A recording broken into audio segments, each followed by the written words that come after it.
What's happening, guys? Chris, VA Travels, here in Fredericksburg. You see the beautiful weather, cold and rainy, so I thought it'd be a good idea for a museum. I'm going to visit the Battle of Fredericksburg Museum. Just do a walk through the inside, show you the items. If you come to visit, there's a pretty neat Civil War military antique shop. Over there, there's the Battlefield Restaurant, and of course the big National Cemetery. Let you know they're open daily from 9 until 5 p.m. So, and it's free, of course. It's through the National Park Service. Between two capitals, and yeah, smack dab between DC and Richmond, and pretty good map of the terrain. And you'll see 4 major battles in the area. Spotsylvania County saw more action than any other county in the country. Good layout of Fredericksburg over here, circa 1862, maybe 1861. I see they haven't taken the train bridge down. There's the Chatham Bridge. And the fairgrounds. Yeah, the fairgrounds used to be right in front of Marie's Heights. Big wide open field where waves of Union soldiers passed through. Mayor Washington's monument back there. And this is talking about how the Union Army had occupied Fredericksburg during the spring and summer of '62. And Fredericksburg during the aftermath. And yeah, you'll see where the train bridge has been taken down. Yeah, you'll see the landscape has been destroyed. Because our park technically has 4 of these booklets, for each of these booklets you get one of these. Courthouse, and you'll see the Union Army use the cupola as a signal station. You see the flag right there. And down here, the Alsop sisters, there's Lizzie Alsop. They kept a journal during their time during the war. They lived off Princess Anne Street, over off the 1200 block. And yeah, they were definitely Yankee haters.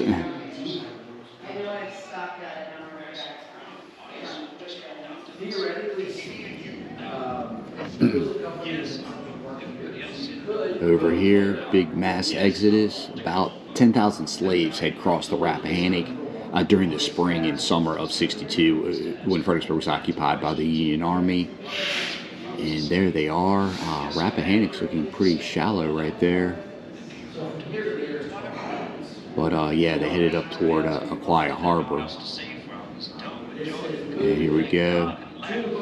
Yeah, fled by rail, steamboat, and headed up to the different cities up north.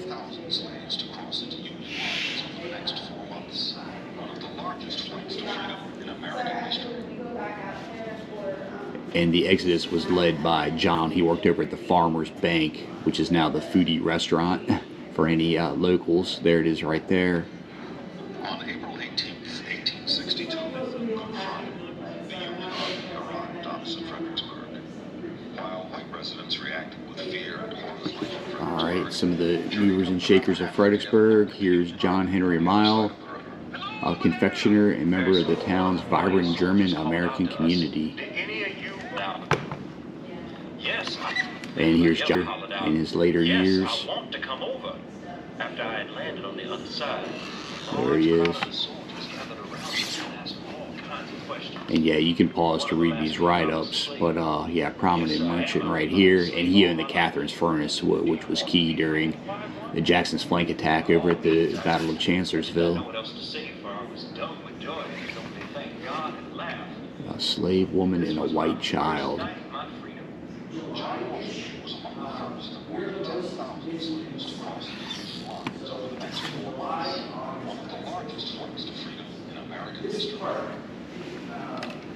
Mr. Hall up here, Dr. John Bird Hall. He was a prominent physician during the Civil War. Let's see, at the corner of William and Caroline.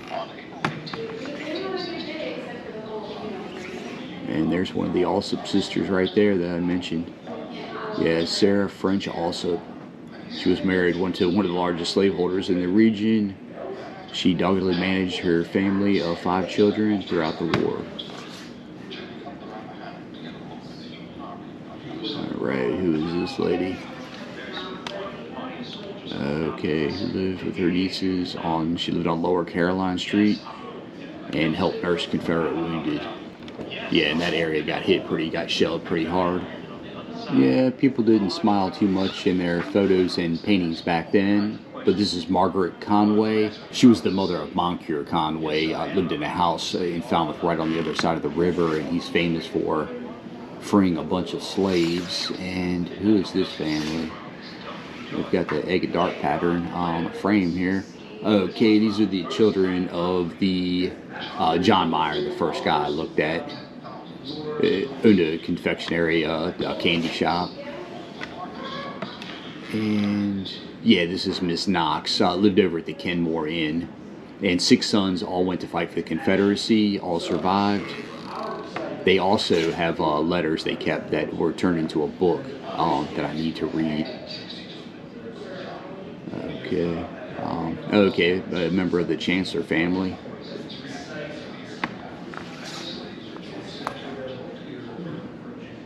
Okay, that looks like a photo again from that mass exodus there where thousands of slaves, yeah, headed north.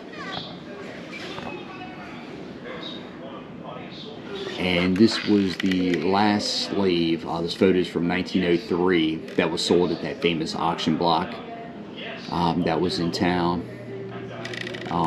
Yeah, last slave sold there. And there's the Lizzie also put again. Read a little write-up. Yeah, hated the Yankees.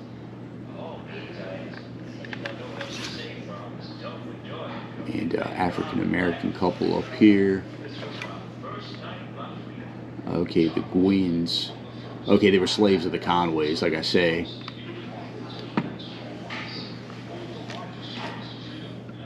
Okay, member of the Lacey family over there at Chatham Manor. Mistake. Yeah, the Union Army didn't have their logistics together, and the pontoon bridges weren't ready for when the army had arrived. And it allowed time for Robert E. Lee to fortify up on Marie's Heights and, yeah, set the stage for what was to come. And if you want to know what a pontoon bridge is, if you laid a bunch of canoes across the river, laid boards on top of it, you created a floating bridge where you could walk or pull a wagon across. And it looks like this is a 6-horse, 4-horse team pulling this heavy wagon. And yeah, right there, a little write-up. And there they are, completed. And yeah, they crossed over right there. Mostly headed up Hanover Street towards Marie's Heights. And you can make your own bridge, it looks like. Something kind of interactive for kids, I guess.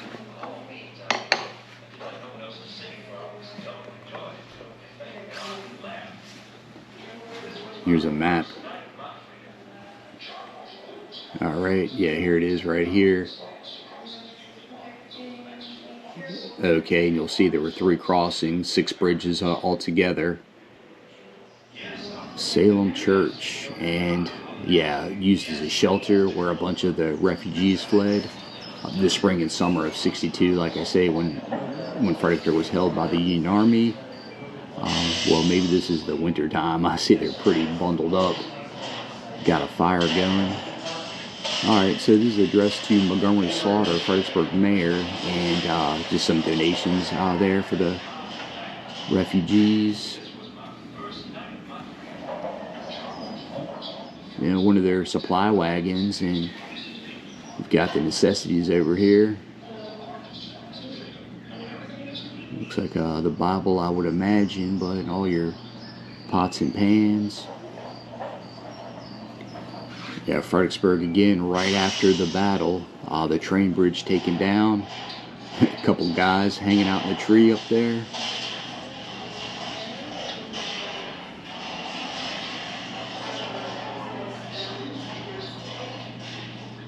Right down here, yeah, some of the refugee camps. Salem Church again, yeah, and I've got a video on that, and go check it out. Yeah, again, Massaponax Church. Yeah, check some of these houses out. I'm not familiar with some of these, and yeah, Hamilton Crossing, that was a big train depot. They take you down south.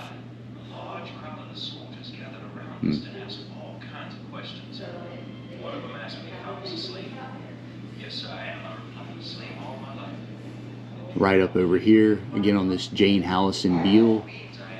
I've mentioned her several times. She kept a diary of what it was like living in Fredericksburg during Union occupation.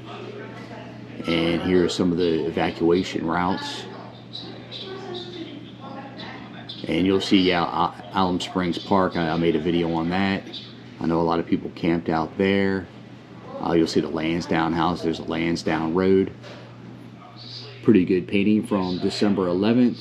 Union Army bombarding Fredericksburg. They tried to give them time so they could finish the bridge.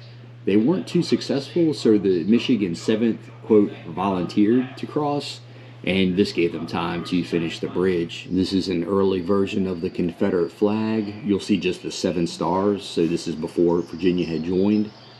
And it was discovered in Michigan archives in 2003. Up here, we've got a cartridge that was made by 19-year-old Molly Welsford. She lived on Upper Caroline Street. And then a canteen that was owned by a soldier named John Say. Spotsylvania residence. He died of illness during the war. Before the war, Fredericksburg had organized 3 militia groups, and they would have been similar to the Richmond Grays that are pictured here. In room number 2, another big painting. And it looks like this is towards the end of the day. You'll see dead Union soldiers lying all around. Confederates on the sunken road against the stone wall. There's the Ennis House. The fairgrounds right there. And yeah, pretty horrible. That's where just waves and waves of Union soldiers crossed. Over here talking about how the war first started to preserve the Union. And then after the Emancipation Proclamation, it turned into ending slavery. And there's Honest Abe chopping down a slavery tree with kind of a wizard-looking Confederate guy at the top. Over here, one of the stones from the stone wall that lined the sunken road. And there's actually a small section of the original portion of the wall out there. And you'll see up here, a Confederate soldier had etched a picture of the Ennis House, which is still out there. Then up here, talking about Burnside's suicide mission, charging the wall, where he was pressured by Abraham Lincoln, really needed a victory before that Emancipation Proclamation. And here's a good map, a full view of the battlefield. You'll see Jackson's line on the left, Robert E. Lee on the right, and Longstreet. And that big arrow right there was Meade's breakthrough, the only little glimmer of success the Union Army had during the battle. And you'll see they had a telegraph line connected to the Phillips House down there, Burnside's headquarters, and there was a hot air balloon that went up right behind the Phillips House. Yeah, there's Chatham Manor right there. So yeah, like I say, great map.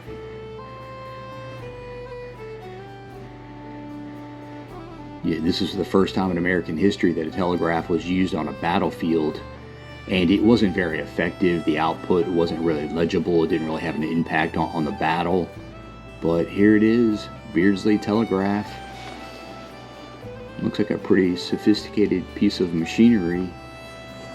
And I guess you had to go letter by letter, so that would have taken a hot minute to type out a message. Over here, a clock that was looted on December 12th. The Union Army really ransacked the town. They stole this clock, but weren't able to take it with them when they eventually fled on December 15th. And yeah, there's a famous story about a Union soldier who had put on a dress and played a piano in the streets. And yeah, some playing cards. You could imagine the anxiety knowing that the big battle was going to be taking place the next day. Over here is a coat from Reverend Lyman Wharton of the 59th Virginia Infantry. And it was pretty common for soldiers to receive a blessing right before going into battle. This cylinder holds 10,000 bullets, the number of bullets fired in just 1 minute of fighting at the Battle of Fredericksburg. Over here, a shell from a cannon called a Whitworth. Yeah, this projectile could be fired 2 miles. Imagine that thing hitting you in the chest.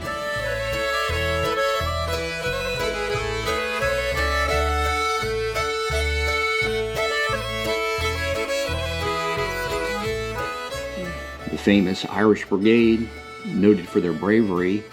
And my Irish Brigade lost almost half of their soldiers within the first hour of fighting. St. Patrick's Cathedral up there in New York, right across from the Rockefeller Plaza. And this is where they held a mass for the dead. And another great painting. See Fredericksburg in the background. So yeah, the Irish Brigade crossing headed toward Marie's Heights. You'll see the distinct green flag. This would be the 28th Massachusetts Regiment. You'll see the red clover right there. In the Irish Brigade, they're always distinct because they had a green sprig in their hat. And over here, Robert E. Lee's famous saying, "War is so terrible." And there he is overlooking the battlefield up on Lee's Hill, which at the time was Telegraph Hill.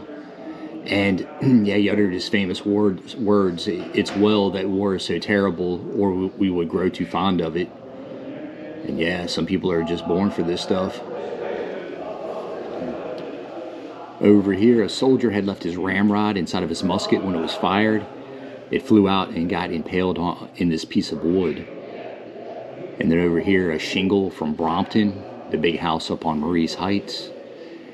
And this is from the Martha Stevens house, which was right along the sunken road. And a bayonet going through a soldier's shoe, and there were still bones inside when it was found.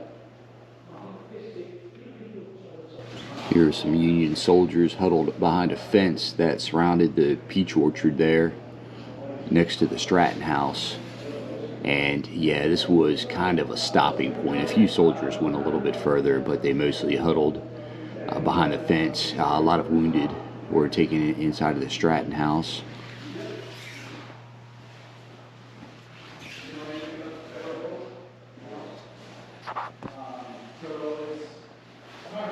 Over here, some generals that had fallen behind the stone wall at the sunken road. The most famous would be Thomas R.R. Cobb out of Georgia. And he was killed by an artillery shell that was supposedly fired off a Federal Hill. It passed through the Martha Stevens house, so they say, and then hit him in the leg. Good oil painting right here. And this is down at the Slaughter Pen Farm, the southern portion of the battlefield. The less talked about portion of the battlefield. There's Meade right there. And you'll see those Zouave soldiers. There's Colonel Collins right there leading the countercharge. And yeah, that guy's pinned under his horse.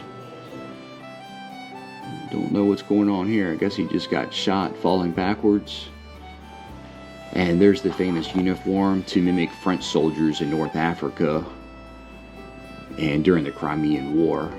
And they definitely stood out.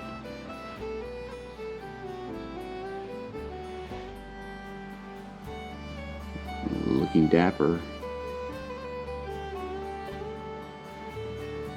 There's George Murray's Bible. A shot from the Stafford Heights overlooking Fredericksburg, probably from Chatham Manor, and over here Prospect Hill, probably the more important, less talked about portion of the battlefield, and that's the only area where the Union Army was successful. Meade had broken through briefly. And the famous sunken road and the stone wall. And yeah, no Union soldier got within 40 yards of the wall. Chatham Manor, visited by Abraham Lincoln, Thomas Jefferson, and George Washington. And yeah, the slaughter pen. And I think this is actually a picture of the Lansdowne farm. So, okay. And this is Nathan Kimball's brigade returning after the first assault on Marie's Heights. Unsuccessful, of course. And yeah, wounded soldiers being taken back into town. And the Sandy Bottom portion of Fredericksburg is in the distance there. This is Hanover Street right here. Okay, map of all the historic sites in Fredericksburg. There's Mary Washington's house, the ceiling of Kenmore. And yeah, lots of places to visit if you come to Fredericksburg. Definitely want to plan for a full weekend. And Charles Washington, George Washington's brother, lived at the Rising Sun Tavern. Yep, James Monroe lived in Fredericksburg for 3 years while he practiced law.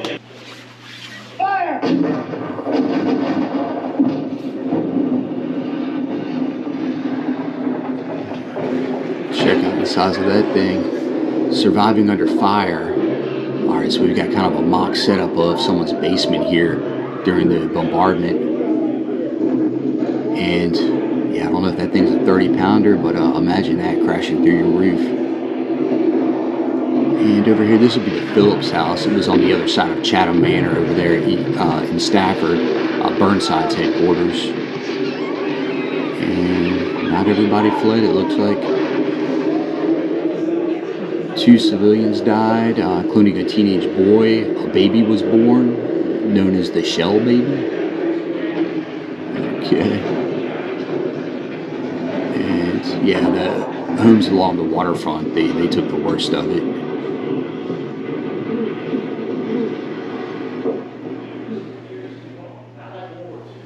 Yeah, so just imagine being huddled in your basement. It's pretty much dark except for a lantern. And pets, dogs, cats, even a cow was killed. And as many as 100 shells a minute exploded over the city. The front of Brompton right there, still bullet holes in the front. And there's the Baptist Church off Princess Anne Street. In these row houses there off Lower Caroline, they took a lot of damage. They're right across from a house called the Century Box. I made a video on Lower Caroline. You can check it out if you want to see what they look like nowadays. And the aftermath. Let's see what's back here. If there's a worse place than hell, I am in it. And St. George's Church. The aftermath back here, and it looks like just talks about caring for the wounded, all the hospitals. And here's a sketch right here, Union soldiers being carried out of Fredericksburg, and evacuation routes. You'll see Confederates were taken down south, Chimborazo down in Richmond, Lynchburg, a lot of hospitals down there. And Aquia was a big steamboat landing, so Union soldiers taken up to Alexandria, over to Annapolis, even Baltimore, Philadelphia.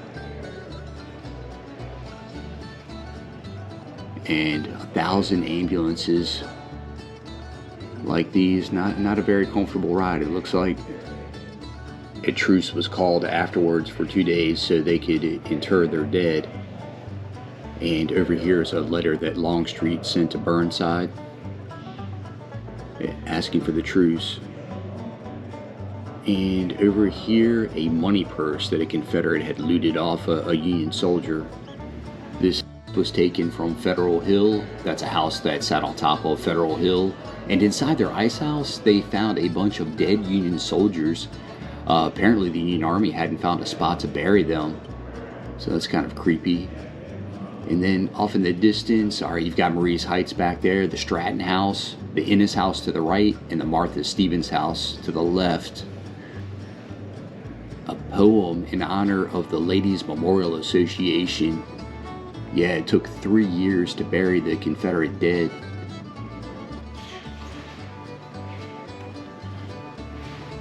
Right here is a letter written by Major Jacob Babbitt of the 7th Rhode Island. He had written to his wife while he was on his deathbed in Alexandria.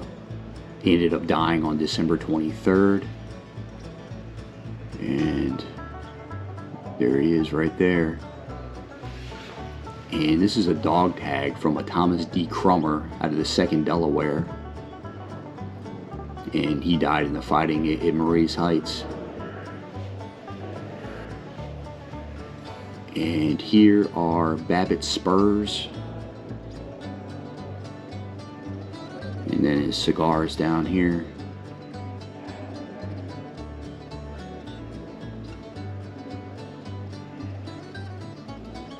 Died right in front of Marie's Heights, or wounded, I should say.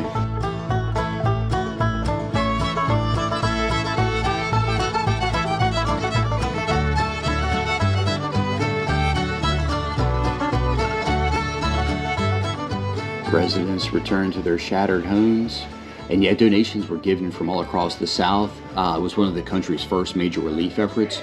$200,000 were donated to the Fredericksburg citizens. And yeah, inside of their shattered house. Ruins in Fredericksburg, a diorama over here that was built in 1935. This is the intersection of Hanover and George Street.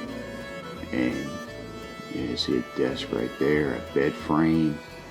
Yeah, that house has been hit pretty hard. And a lot of this damage was caused by Confederate soldiers firing back at Union soldiers who were marching up Hanover Street. Wounded soldier right there. I see a tea table. Okay, and this is the piano I had mentioned earlier that was pulled out into the streets. A guy wearing a dress was playing this. And these are the row houses over on Lower Caroline Street, right across from the Century Box, like I said. Yeah, the Welfords own the piano.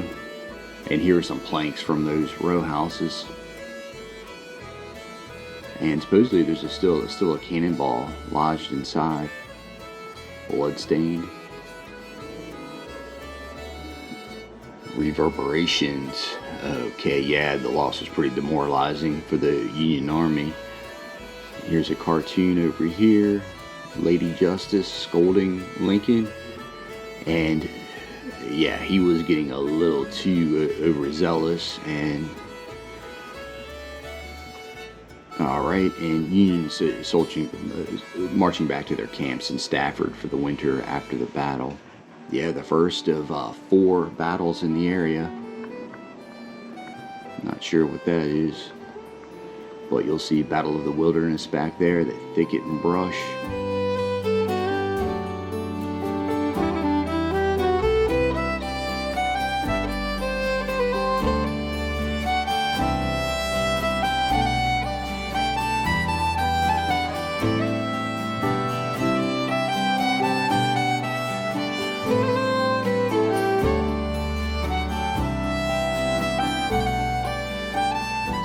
In the 1930s, before this became part of the Park Service, this was a garage. And yeah, it was during the Jim Crow era. And this bathroom was for coloreds only. Black men used that bathroom. Black females used the bathroom around the side. And the white visitors used the bathroom indoors. So, crazy times. Oh, and this is a pretty good map over here. It gives you a real a good overlay of Fredericksburg at the time. And you'll see originally it just extended a few blocks from the river. Chatham Manor up there, the Lacey House. You see the Union Army camping out, and that first pontoon bridge. And you'll see the Chatham Bridge taken down, William Street, Baptist Church, St. George, Confederate Cemetery. I don't see Mary Washington's house here off Charles. But yeah, big old canal ditch, which now is gone. That would be Kenmore for you locals. And yeah, of course, Marie's Heights, Brompton up there. And this would have been the Howison Mill, wrapped around Lafayette Boulevard, Telegraph Road. So you would have had the sunken road right here, the Telegraph Road. It would follow what is now Lafayette Boulevard. Anyway, that takes you up to Route 1, takes you down to Richmond, was originally the Telegraph Road. And yeah, there's Brayhead, owned by John Howison, who owned the Howison Mill over here. He's the brother of the Jane Howison Beale, who I always mention. She wrote that diary of what it was like living in Fredericksburg while it was occupied by the Union Army. So yeah, St. George, you've got the courthouse. Railroad Bridge, of course, was taken down. And over here, all right, so you've got Mansfield Plantation right there. The Bernard House no longer stands, burned down. Up there is the Fredericksburg Country Club, the Smithfield Plantation. Oh yeah, and obviously that lower pontoon bridge and they had 2 of them right there. Prospect Hill, this was Stonewall Jackson's portion of the line. Here's the military road. Confederate soldiers came through, and you can now drive it. It's part of the park. And pretty cool, yeah, and the famous slaughter pen. And yeah, a lot of bloody action right there. Pretty cool. Oh, yeah, cool shot over here. You see Brompton in the distance, the Ennis house, Stevens house, which no longer stands, and the sunken road, which is right there. I'll come back, make a video on that at another time. So, yep, there you go. And the cannons up on the heights. All right, so that's it for the Battle of Fredericksburg Museum. I'm gonna get out of here. As always, like and subscribe. You can follow me on Instagram and support me on Patreon. See ya.